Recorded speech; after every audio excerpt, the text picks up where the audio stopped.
আসসালামাইকুম রহমতুল্লাহি ওয়া বারাকাতুহু। আজকের বিষয়বস্তু আজকে স্বামী এবং স্ত্রী বিষয় নিয়ে কথা বলবো। সংক্ষেপে চেষ্টা করবো কথাগুলো শেষ করার।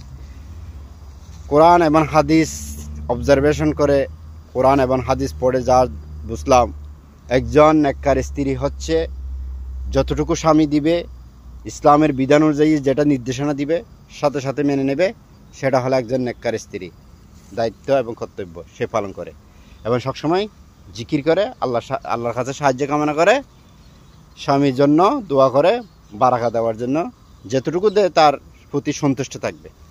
এটা হলো একজন নেককার স্ত্রীর গুণ। মানে সেই হুকুম করবে ইসলামের বিধান অনুযায়ী, সে মান্য করবে। আর যে স্ত্রী স্বামীর কৃতজ্ঞতা আদায় করবে না, স্বামী তার প্রতি সন্তুষ্ট থাকবে না, তাহলে তার জন্য যতই ফরজগার দিনদার মুত্তাকিন হোক না কেন, তার জন্য জাহান্নামে নির্দিষ্ট জায়গা হয়ে গেল।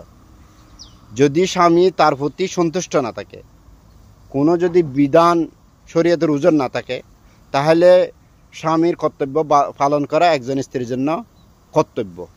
এগুলো না করলে সমাজ বিনষ্টর দিকে যাবে এবং ফ্যামিলি আস্তে আস্তে ধ্বংসের দিকে যাবে, ডিভোর্সের কাতারে পড়ে যাবে।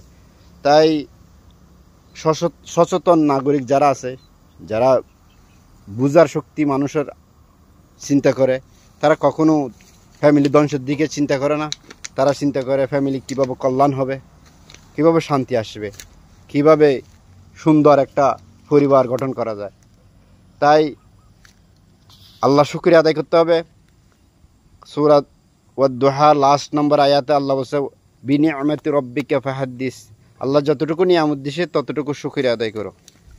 এখন বর্তমান সমাজের মধ্যে অধিকাংশ মেয়েরা স্বামীর কৃতজ্ঞতা আদায় করে না, যার কারণে রিজিকের বরকত কমে যায়। তাই আমরা এগুলো না করে আল্লাহ শুকরিয়া আদায় করব।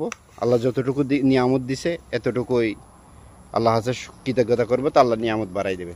আল্লাহ প্রত্যেককে আমল করার এবং মানার তৌফিক দান করে। আসসালামু আলাইকুম ওয়া রাহমাতুল্লাহি ওয়া বারাকাতুহু।